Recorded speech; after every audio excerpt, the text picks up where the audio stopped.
TRS నాయకులు మల్లయ్య దగ్గర మల్లయ్య గారు ఏ పార్టీ అయినా సరే ఖచ్చితంగా ఎన్నికల ముందు ఇచ్చేటువంటి మేనిఫెస్టోలో ఒకసారి అన్ని ఫిల్టర్ చేసుకొని ఏదైతే రాష్ట్ర అభివృద్ధి రాష్ట్ర ఖజానా ఇవన్నిటిని బేరీజ్ వేసుకుంటూ మేనిఫెస్టో తయారు చేసుకుంటే బాగుంటుంది అని చెప్పేసి సజెస్ట్ చేస్తున్నారు మానవతరాయ్ గారు.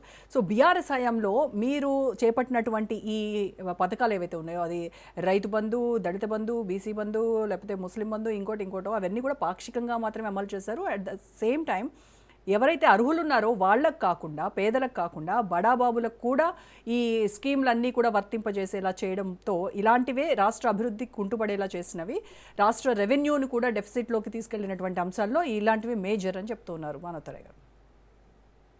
ఈరోజు మీరు తీసుకున్న అంశం చాలా ప్రధానమైందండి. భావితరాలకి భవిష్యత్ తరాలకు ఉపయోగపడే అంశం ఇది. నిజానికి దీన్ని రోజుల తరబడి చర్చ పెట్టాల్సిన అవసరం ఉంది. మీరు ఒక గంటకే కుదిస్తున్నారు, వక్తలు కూడా చాలా మంది ఉన్నారు. నేను కూడా ఇప్పుడు మాట్లాడిన వాళ్ళందరికీ సమాధానం చెప్పేటట్టు మాకు కూడా అవకాశం ఇవ్వాలి. ఇప్పుడు అధికార మార్పిడి, ఏ రాజకీయ పార్టీ అయితే ఈ రోజు అధికారంలో ఉందో ఆ అధికారం నుంచి ఇంకొకళ్ళు రేపు 5 సంవత్సరాలలో అధికారంలోకి రావాలనుకుంటే అధికార మార్పిడి జరుగుతాయి. ఇప్పుడు ఉన్నోళ్ళ కంటే అదనంగా మేము అనౌన్స్ చేస్తే మాకు అధికారం వస్తుంది అనే భావనలోనే ఉన్నారు తప్ప రాజకీయ పార్టీలు. ప్రజలు అసలు ఇది ఆచరణకు సాధ్యమవుతుందా కాదా, ఇప్పుడు వీళ్ళు ఇస్తున్నాయే అరకొరగా ఇస్తున్నప్పుడు రేపు ఇంకొకళ్ళు అనౌన్స్ చేసేటివి అవి సాధ్యమవుతుందా కాదా అని ఆలోచించే పరిస్థితులలో ప్రజలు లేరు. ఈరోజు 77 సంవత్సరాల స్వాతంత్రం తర్వాత ప్రజాస్వామ్యంలో యువత కానీ మేధావులు కానీ ఏం ఆలోచిస్తున్నారు అని అంటే అర్థం కాని అయోమయ పరిస్థితి ఉంది. మన దేశానికి స్వాతంత్రం రావటానికి బానిసత్వం సంఖ్యల మధ్యలో నలిగిపోతున్న ఈ ప్రజానికాన్ని కాపాడటానికి 300 సంవత్సరాలు పోరాటం జరిగింది.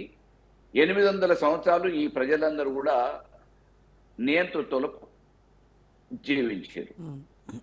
800 సంవత్సరాలు నియంతృత్వం నుంచి బయటపడ్డ తర్వాత 77 సంవత్సరాల స్వాతంత్ర పరిపాలనలో ప్రజాస్వామ్యంలో ఏం జరుగుతుంది అని అంటే కొత్తగా మనం ఒక అడుగు ముందుకేసింది ఏం లేదు. బ్రిటిష్ వాళ్ళు కట్టినవే ఉన్నాయి, ఇప్పటికీ నిజాం వాళ్ళు కట్టినవే ఉన్నాయి, కాకతీయులు తవ్విన చెరువులే ఉన్నాయి. ఏం మిగిలినాయి అని అంటే వాళ్ళ ఏమో మనం వద్దు వద్దు అని చెప్పేసి అని అన్నాము. ఈరోజు అదనంగా మిగిలింది ఏంది అని అంటే అప్పులు మిగిలినాయి. పుట్టబోయే బిడ్డకు కూడా, కడుపులో ఉన్న బిడ్డకి ఇంకా భూమి మీద పడకముందే తలకి ఇంత అని చెప్పేసి అది కేంద్రమా రాష్ట్రమా ఏదైనా కానివ్వండి, అప్పు అయితే ప్రతి మనిషికి నిజంగా కూలినాలు చేసుకునేటోడికి 10 రూపాయల అప్పు ఎవరికి లేకపోయినా ఈ దేశానికి సంబంధించిన విషయంలో మాత్రం రాష్ట్ర బాకీయో కేంద్ర బాకీయో మొత్తానికి ఏదో ఒక బాకీ మాత్రం ఒక పౌరుడిగా ఒక ఓటర్గా ప్రతి మనిషి మీద ఈరోజు ఓటర్కి అప్పు మిగిల్చారు. ఈ 77 సంవత్సరాలలో స్వాతంత్రం తెచ్చుకున్న తర్వాత మన దేశాన్ని ఎట్లా బాగు చేసుకుందామనే ఒక విధానం లేదు. ఎంతసేపు అధికారంలోకి ఆ పార్టీని కాదని మేమెట్లా రావాలనే ఒక ఆలోచనతో రాజకీయ పార్టీలు ప్రయత్నాలు చేస్తూ ఉన్నాయి. ప్రజలు కూడా వాళ్ళకంటే అదనంగా వీళ్ళు ఏమిస్తారు అని చెప్పేసి ఒక ఆలోచనకి వచ్చే విధంగా రాజకీయ పార్టీలు తయారు చేస్తున్నాయి. ఈరోజు అసలు సాధ్యాసాధ్యాల గురించి ఆలోచిస్తే సంక్షేమాల పేరు మీద ఈ పథకాల పేరు మీద ఖర్చు పెట్టిన డబ్బంతా ఒకవేళ వినియోగిస్తే సద్వినియోగపరిస్తే అసలు ఈ బీదరికమే ఉండదు ఈ దేశంలో.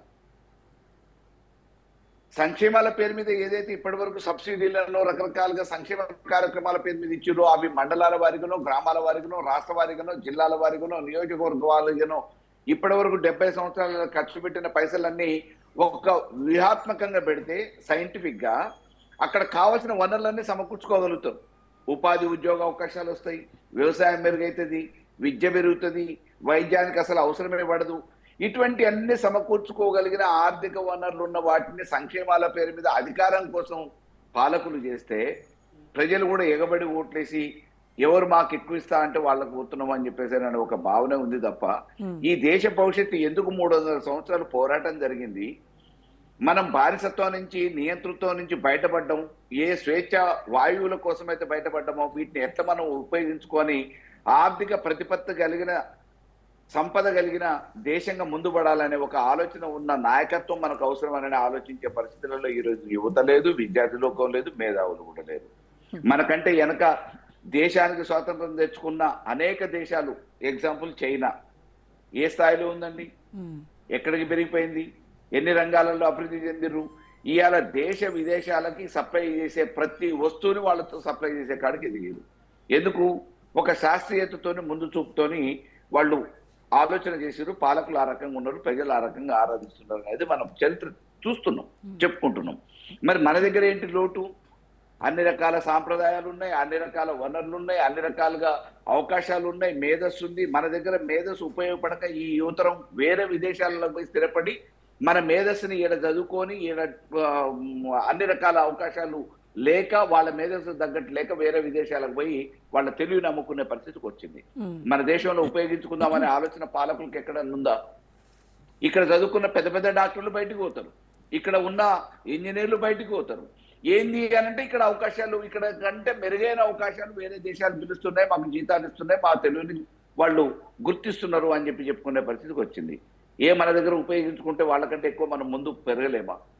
ఎందుకు ఈ శాస్త్రీయత లేక, ఒక ముందు చూపు లేక పాలకులు కేవలం రాజకీయాలకి అధికారం కోసమే పరిమితమై దేశం గురించో భవిష్యత్తు గురించో అయ్యాల 300 సంవత్సరాలు కొట్లాడినంటే రేపటి భావితరాలు బాగుండాలనే ఒక ఆలోచనతో త్యాగాలు చేసిరు, ప్రాణాలు అర్పించారు, అనేక రకమైన పోరాటాలు చేసి ఈ భూమి కోసం, ఈ జనాల కోసం పోరాటాలు జరుగుతాయి, ఎంతో మంది త్యాగాలు చేస్తాయి, ఎంతో మంది చరిత్ర అనుకుంటే ఇవాళ 77 సంవత్సరాలలోనే మన దేశాన్ని మనం చేతులారా మనమే ఆగం చేసుకుంటున్నాం కదా. అది రాజకీయాల పేరు మీద కానీ, సంక్షేమాల పేరు మీద కానీ, పథకాల పేరు మీద కానీ వాళ్ళకంటే మేము అదనంగా ఇస్తామని అనగానే ఓట్లేస్తున్నారు. అవి ఆచరణకు సాధ్యమా కాదా అని ఆలోచించట్లే. ఈ డబ్బులు ఎక్కడి నుంచి వస్తున్నాయో సంక్షేమాల పేరు మీద ఇచ్చేటివి మా దగ్గరే కదా. పన్నుల రూపంలో ఎంత వసూలు చేస్తున్నారు? ఒకవేళ సంక్షేమాలు లేకపోతే పన్నులు అదనంగా మనం కట్టాల్సిన అవసరం లేదు కదా. ఇవాళ గవర్నమెంట్ కు ప్రతిదానికి ట్యాక్స్ కడుతున్నాం కదండి. మనం తినే తిండికి కూడా ట్యాక్స్ కడుతున్నాం, మనం కొనుక్కునే ప్రతి వస్తువుకు ఉప్పు పప్పు అన్నిటి మీద ట్యాక్స్ మనమే కడుతున్నాం. అది మనం పండించుకున్న దానికి మన దేశంలో మనం కట్టుకోవడం ఎందుకు అనే ఆలోచన ఏడ చేస్తున్నారు? నిజంగా ఈ రోజు సుప్రీంకోర్టు మొట్టికాయలు వేసినంత మాత్రాన్నో లేకపోతే ఒక సూచన చేసినంత మాత్రాన్నో దీన్ని చూసి మన పాలకులు మార్చుకుంటారు అనే భావన అయితే లేదు. ఈ మార్పు ఎక్కడైనా మేధావులలో రావాలి, యువతలో రావాలి. ఈ దేశాన్ని బాగు చేసుకుందాం, ఒక శాస్త్రీయతతో ముందడుగేద్దాము, మనం అభివృద్ధి చెందిన దేశంగా ఈ ప్రపంచ దేశాల్లో అగ్రభాగాన ఉండాలనే ఆలోచన పాలకులకి, శాస్త్రీయతతోని విద్యార్థులు మన దగ్గర ఉన్న దేశ సంపద అంటే భూమి సంపద, నీటి సంపద ఇదే కాదండి. యువతరం మన దేశంలో ఉన్నంత యువతరం ఏ దేశంలో లేదు. అది కూడా తెలివిగల్లోళ్ళు, బలవంతులు, మేధావులు ఇంత పెద్ద శక్తిని పెట్టుకొని దాన్ని సద్వినియోగం చేసుకోలేకపోతూ ఉంది పాలకులు. ఎవరన్నా ఉండనివ్వండి, XYZ